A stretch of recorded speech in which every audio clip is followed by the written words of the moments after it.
भागवत जी में थोड़ी बहुत ठाकुर जी की चर्चा कर दी गई है, पर भक्तमाल जी में तो केवल भक्तन की चर्चा है, केवल भक्तन के। ठाकुर जी तो दूर बैठे सुनते रहे बस। तो भक्तमाल और भागवत जी में कोई अंतर नहीं है। एक बार पूज्य महाराज जी कह रहे थे, पूज्य मलुकपीठ वाले, क्योंकि भक्तमाल हमने उनसे ही सुनी है, हमारे पूज्य दादा गुरुदेव के उत्सव में भी महाराज जी ने भक्तमाल जी करी हैं। तो महाराज जी एक बार कह रहे थे कि भागवत जी गाने का अधिकार उसी को है जिसने भक्तमाल जी का एक बार दर्शन किया हो, और भक्तमाल जी गाने का अधिकार भी उसी को ही है जिसने भागवत जी का एक बार दर्शन किया। हमने जब ये बात महाराज जी से कही, महाराज जी अभी तक गुरुमुख तो हुए नहीं हम। बोले गुरुमुख? आपकी भक्तमाल की गुरु जी तो भागवत जी हैं। 9 वर्षों तक जो भागवत जी आपने कही, वो भागवत जी कृपा करके भक्तमाल बुलवाएंगी आपसे, तो आपके गुरु जी भागवत जी हैं। भागवत जी की कृपा से आप भक्तमाल कह रहे हो। तो भागवत जी और भक्तमाल में कोई अंतर नहीं। ठाकुर जी को अति प्रिय है श्री भक्तमाल जी। तो आज यथामति यथा संभव जितना गुरु आज्ञा से दास को प्राप्त है, बाकी तो सब देखो जानकार हैं यहाँ पर, पूज्य महाराज जी, हमारे बड़े भैया आदि सब, ये तो सब रसिक जन बैठे हैं, इन सबको तो खूब पता है। पर हमारे परिकर के लिए, हमारे लिए और हमारे जो भक्ति पथ के श्रोता, उनके लिए भक्तमाल जी बिल्कुल नवीन है, इसलिए बिल्कुल ध्यान पूर्वक सुनिएगा। भागवत जी में आप एक बार को इधर उधर हो जाओ, भागवत जी में एक बार को आप थोड़े फोन चला लो, थोड़ी उबासी ले लो, थोड़ी देर सो जाओ, चलेगा। भक्तमाल जी में नहीं। हम एक बात कथा में कहते हैं, भगवत अपराध बन जाए क्षमा मिल जाएगी, लेकिन भक्त अपराध नहीं बनना चाहिए। भक्तमाल जी में यदि किंचित भी आपका कोई भाव अन्य कहीं जाता है तो एक प्रकार का भक्त अपराध है, और भक्त अपराध का दंड स्वयं ठाकुर जी देते हैं फिर। इसलिए भक्तमाल जी बड़े ध्यान पूर्वक सुनिएगा, भाव पूर्वक सुनिएगा। एक एक भाव अद्वितीय है। भक्तमाल जी की भूमिका प्रारंभ श्रीमद् भागवत जी से ही होती है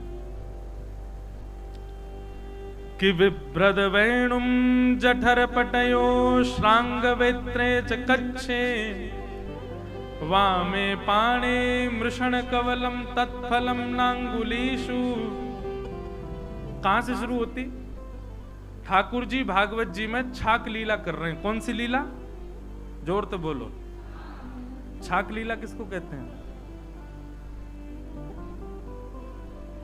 मीठो मदन गोपाल आज दधि, मीठो मदन गोपाल आज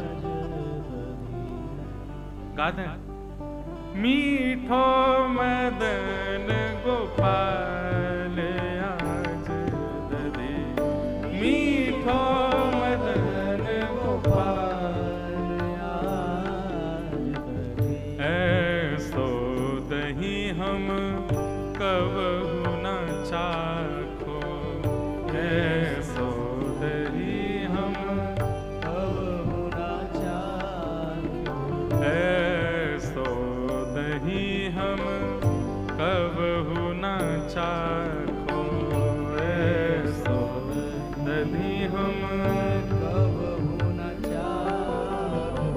सुन गोकुल के नाथ आज दधि, सुन गोकुल के नाथ आज दधि, मीठो मदन गोपाल आज दधि, मीठो मदन गोपाल आज। काय को मीठो लग रहा है आज दही? इतनो मीठो काय को इतने दिनाते पा रहे हैं भैया, आज ही मीठो क्यों लग रहा है? आज लाला अपनी गोद में लेके बैठो दही की मटकी को, और सबरे ब्रजवासी सब गोप ग्वाल सब खड़े हैं, अपने हाथन से ले ले करके ठाकुर जी सबन को दे रहे हैं।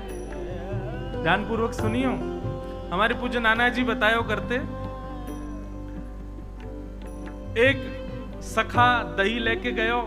अब जब तक दूसरो आ रहा है तब तक ठाकुर जी क्या करें, अपने हाथ में जो लगी वही दही है वह को चाट जाए, और फिर जब हाथ उच्छिष्ट हो जाए, ठाकुर जी के अधरामृत लग जाए, तो वहां में दही लेके फिर दूसरे को दे दें। तो अधरामृत सहित दही दे रहे हैं, यहां हमारे मीठो लग रहा है। अच्छा, एक बात तो सिद्ध हो गई महाराज जी, हम लोगन को जीवन में अधरामृत मिले नहीं मिले, लेकिन आज एक बात सिद्ध हो गई कि अधरामृत मीठो हो गए। अधरामृत मीठो हो, ठाकुर जी को अधरामृत मीठो है। सब ग्वाला कह रहे हैं, बोले लाला ऐसो दही हम कबहू ना चाखो, सुन गोकुल के नाथ, आज दधी मीठो मदन गोपाल। आन पत्र ला लगाए दोना, आन पत्र लगाए दोना, दियो सबन में बाट आज दधी, दियो सबन में बाट आज दधी, दियो सबन में बाट आज दधी, दियो सबन में बाट आज दधी, लीनो मदन गोपाल आज दधी, मीठो मदन गोपाल। सब ग्वाला पतुआ ले ले करके आ रहे हैं, पत्र ले ले करके आ रहे हैं, उनके दोना बना करके वही में दही ले ले के जा रहे हैं। कछु ग्वाला रह गए, कछु ग्वालन को नहीं मिलो। महाराज जी इतनी सुंदर भाव है, कछु ग्वालन को दही में नहीं मिलो। ठाकुर जी ने दही नीचे धर दी, हंडी नीचे धर दी, अब दही पूरा होगा भैया। कछु ग्वाला रह गए, रोन लगे, और जब वो ग्वाला रोन लगे तो जिनको दही मिल गो वो सबरी उनको उपहास करने लगे, और ले ले आज तो ना मिलो, हमें तो मिलो, हम तो अपने में तो नहीं देंगे, आज तो बड़ो मीठो दही है। और ज्यादा रुदन करने लगे। लाल जी के मन में आई कि भैया ये सबरे बड़े उदास है रहे हैं। ठाकुर जी ने सबन को बुलाया, हाँ भाई जिन जिन को नहीं मिलो इतको आओ। सब सामने पहुंचे।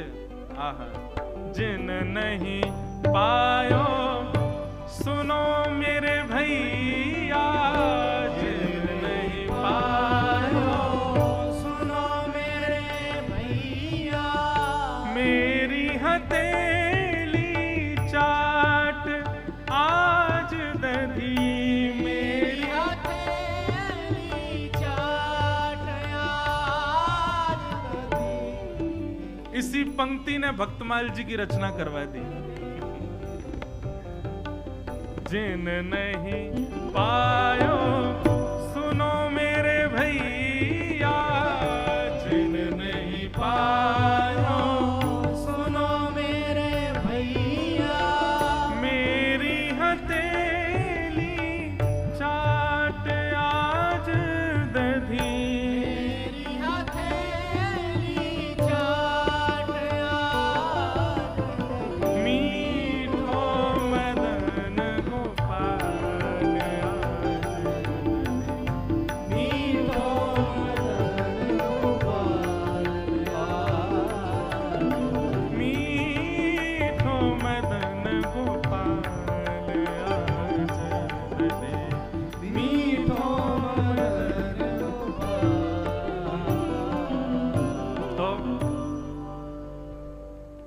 वार्ता भी छोड़ मत दियो, नहीं तो चूक जाओगे।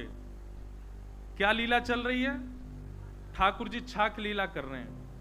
चारों तरफ ग्वाल बाल बैठे हैं। भागवत जी में तो बहुत ही सुंदर वर्णन है। विप्रद वेणुम जठर पटयो श्रांग वेत्रे चकच्छे वामे पाणे मृषण कवलम तत्फलम लांगुलीशु।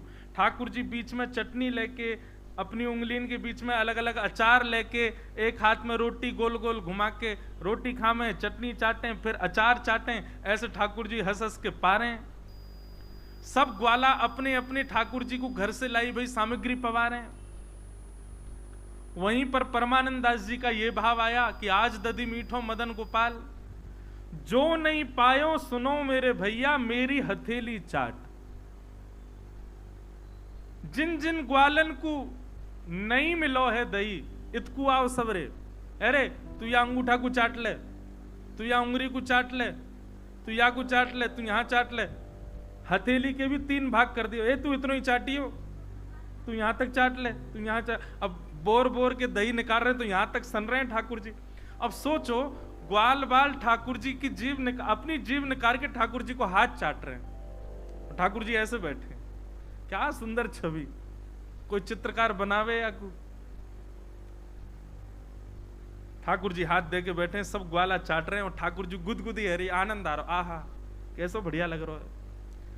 और महाराज हद तो तब है गई जब नेकात बच गयो तो वाकू ठाकुर जी चाट गए। बस ब्रह्मा जी बोले ये पर ब्रह्म है, ये भगवान है। श्रुति म परे स्मृति म परे भजन्तु भव भीता नीति म परे, अहम तु नंदम वृंदे यस्या लिंदे ब्रह्म वसिता। जो श्रुतियों में नहीं मिलते, जो स्मृतियों में नहीं मिलते, जो वेदों में नहीं मिलते, मैंने सुना है कि वो वृंदावन में रहते हैं। ये वृंदावन के वो ठाकुर जी हमारे लिए इतने नियम बना दिए, पहले नहाओ धो फिर मंदिर में प्रवेश करो, भोजन बनाते समय भी मुंह पे पट्टी बांधो। अरे महाराज कहां तक कहें, एक हाथ से सेवा कर रहे हो, दूसरे हाथ से भी यदि अछूत वस्तु छू ली तो महाराज पूरे स्नान करके आओ। कई जगह तो इतना अपरस को भाव है कि वह अपरस के मारे बेचारे, हमारे वृंदावन के श्री राधा रमन मंदिर में महाराज जी ऐसा अपरस नेक सो लाला और इतना अपरस में रहे। दुनियादारी बना रखी इतने अपरस की, और स्वयं क्या कर रहे हैं, ठाकुर जी को मौका मिल जाए तुम्हारे ले चाट जाए या को पूरे को है। अब अपरस ना दिख रहा आपको। ब्रह्मा जी बोले हमारे लिए इतने नियम बना रखे हैं, लेकिन ब्रह्मा जी के मन में भाव आया ये हमारे लिए नियम नहीं है, वास्तविक नियम है, परंतु ये जो लीला कर रहे हैं ये परब्रह्म नहीं हो सकते। ये था भगवद अपराध। बहुत ध्यान से सुनना, इधर वाले इधर ही देखते रहना। ये था भगवद अपराध कि ठाकुर जी में संशय कर रहे हैं। ठाकुर जी को इससे फर्क नहीं पड़ता, तुम लाख संशय करो मुंह पे, मुंह कोई फर्क ना पड़े। भगवत अपराध तक बने रहते ब्रह्मा जी तो बचे रहते, लेकिन गलती क्या कर दी। जैसे ही ठाकुर जी यमुना जल पान करवे को गए, इतने में ब्रह्मा जी ने आकर के सब ग्वाल बालों को हरण कर लिया, सब ग्वाल बालों को लेके चले गए। ये क्या किया, भगवद अपराध। ये भगवद अपराध था। ठाकुर जी कह रहे हैं मुंह पे संशय तो को, मेरी सत्ता पे प्रश्न चिन्ह उठाओ, मुझे कोई दिक्कत नहीं, मेरे भक्त का ही को ले गयो तू।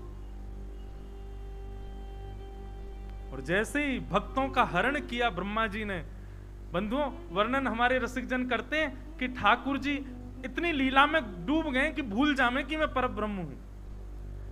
तो ठाकुर जी बाकायदा ढूंढ रहे हैं, अरे मधुमंगल, अरे श्रीदामा, अरे तनसुखा मनसुखा, कहां चले गए भैया, अरे भैया कहां को। ठाकुर जी ढूंढ रहे हैं।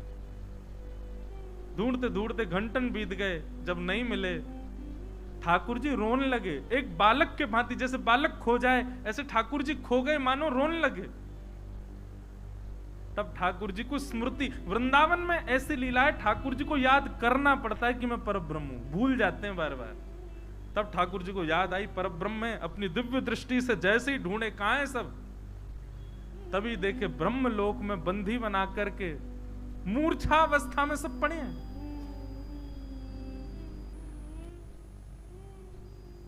ठाकुर जी के नेत्र सजल हो गए। विधाता ब्रह्मा,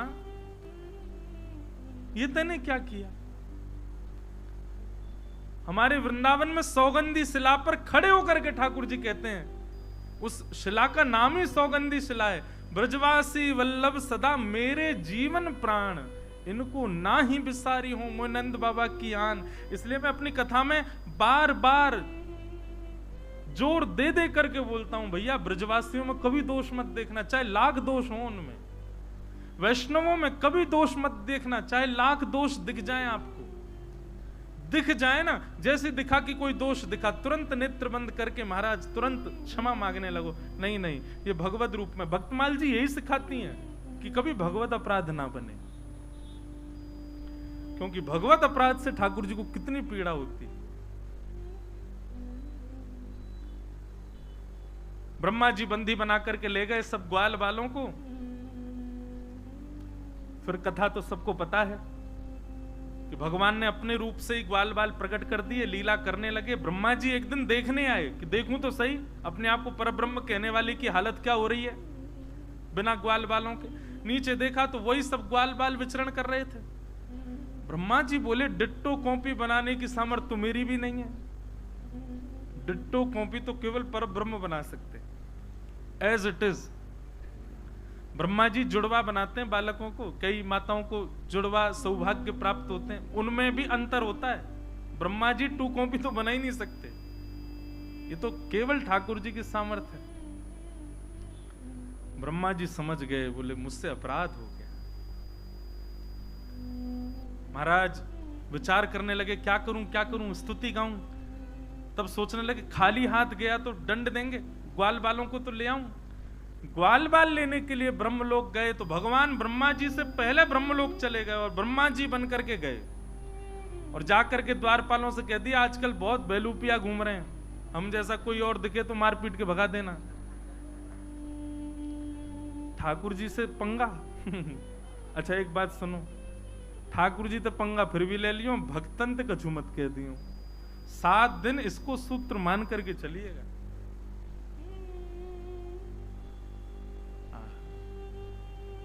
ब्रह्मा बन के बैठ गए ठाकुर जी, द्वारपालों से कह दिया हमसे पूछने भी मत आना कि द्वार पर ब्रह्मा आया है, हम क्या करें, आज्ञा है सीधे आक्रमण कर देना, बेलूपिया घूम रहे हैं बहुत।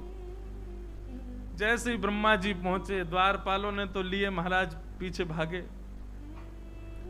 ब्रह्मा जी ने अंत में स्वीकार कर लिया कि मैं नकली ब्रह्मा हूं, असली ब्रह्मा कह रहे हैं कि मैं नकली हूं, असली वही है जो भीतर बैठा, एक बार सन्मुख ले चलो। तब ब्रह्मा जी ने भगवान के सामने जाकर के स्तुति गाई। महाराज जी भागवत जी की स्तुतियों में सुंदर स्तुतियां, वैसे तो सभी स्तुतियां भागवत जी की अति अद्भुत हैं, पर ब्रह्मा जी की स्तुति अत्याद्भुत है। कोई कमी नहीं छोड़ी ब्रह्मा जी ने ठाकुर जी को मनाने में।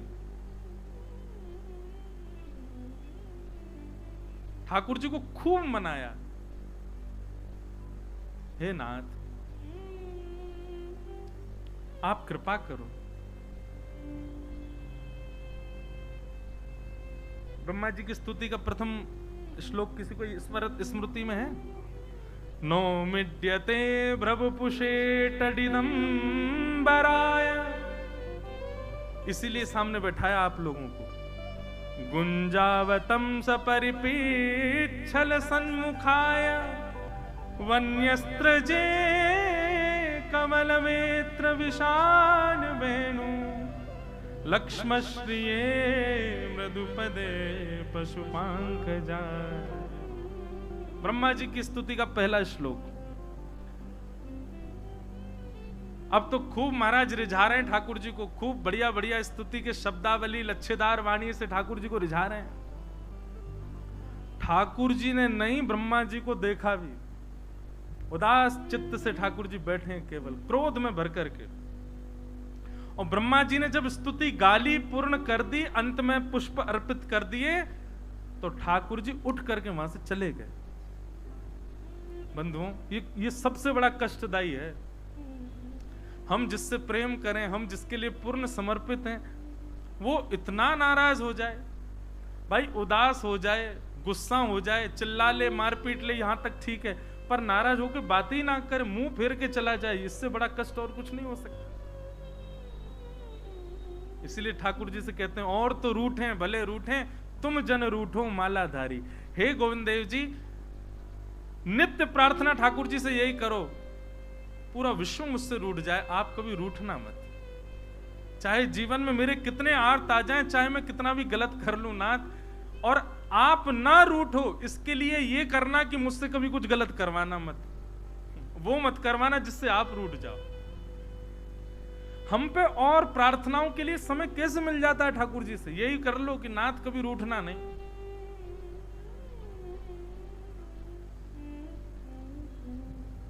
ब्रह्मा जी ब्रह्मलोक में बैठे हैं, सबसे बड़ी सत्ता के स्वामी हैं ब्रह्मा, पूरे विश्व के रचयिता। लेकिन आज स्थिति ऐसी है कि ब्रह्मा जी को लगता है कि अब मैं क्या करूं, नाथ ही रीझ गए मुझसे। तब ब्रह्मा जी ने सबसे आज्ञा लेकर के सबसे पूछा कि आप सब आज्ञा करें, मैं क्या करूं, मैं कैसे ठाकुर जी को मनाऊं? और तो और इससे भी ज्यादा कष्ट ब्रह्मा जी को कब हुआ, जब इंद्र ने वर्षा की और ठाकुर जी ने गिरिराज जी उठाए। तो ब्रह्मा जी को लगा चलो ठीक है, मेरी कैटेगरी में अकेला मैं ही नहीं रहूंगा, एक और आ गया, कम से कम 2 लोग, 1 से 2 भले। ठाकुर जी मुझसे नाराज हैं तो मुझे ये तो रहेगा, चल इंद्र से भी नाराज है, दोनों मिलके मनाएंगे। ब्रह्मा जी को बड़ी खुशी हो रही है कि भाई बढ़िया वर्षा है रही है, गिरिराज जी उठाएं, वर्षा पूरी है, इंद्र तेरी देखियो क्या हालत करेंगे, मुझसे बुरा हाल करेंगे तेरा। ब्रह्मा जी जानते हैं कि ये परब्रह्म, फिर भी इंद्र को बता नहीं रहे कि नहीं बढ़िया अपराध कर दे तो मेरे संग तो भी आ जाएगा। लेकिन हुआ उल्टा, जैसे ठाकुर जी ने गिरिराज जी नीचे पधराए तो इंद्र गया।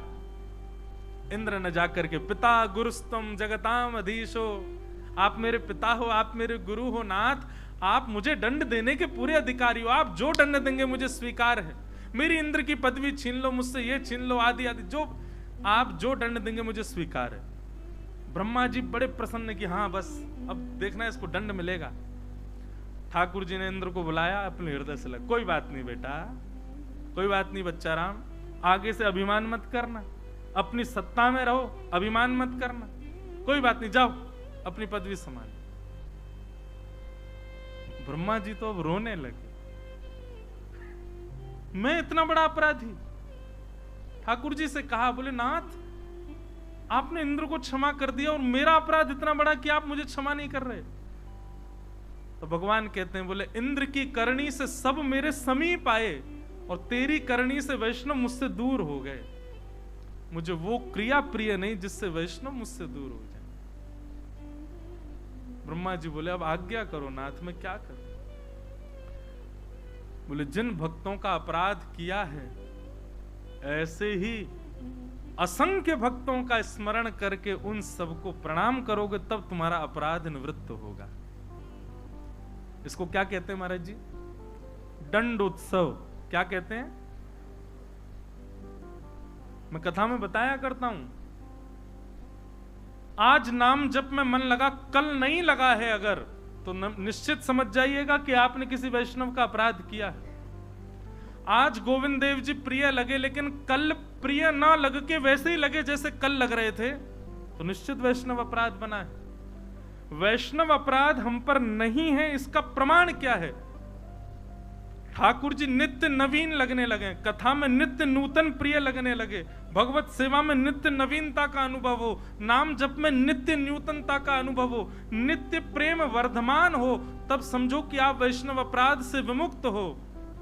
लेकिन आपका भजन, आपका दर्शन, आपका कथा श्रवण, आपका नाम जप यथावत वैसा ही है जैसा प्रारंभ में था, तो निश्चित है वैष्णव अपराध है, इसीलिए बढ़ नहीं रहा है। और उसका एक ही उपाय है उससे निवृत्त होने का, दंड उत्सव करो। दंड उत्सव क्या है?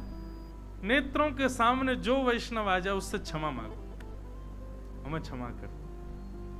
ये दंड उत्सव, जितने ज्यादा वैष्णवों से क्षमा मांग लोगे उतनी जल्दी ठाकुर जी की भक्ति पुनः वर्धमान हो जाएगी। तो श्री नाभा गोस्वामी जी, उनकी परिकल्पना यहीं से है। भगवान ने ब्रह्मा जी से कहा कि ब्रह्मा जी आप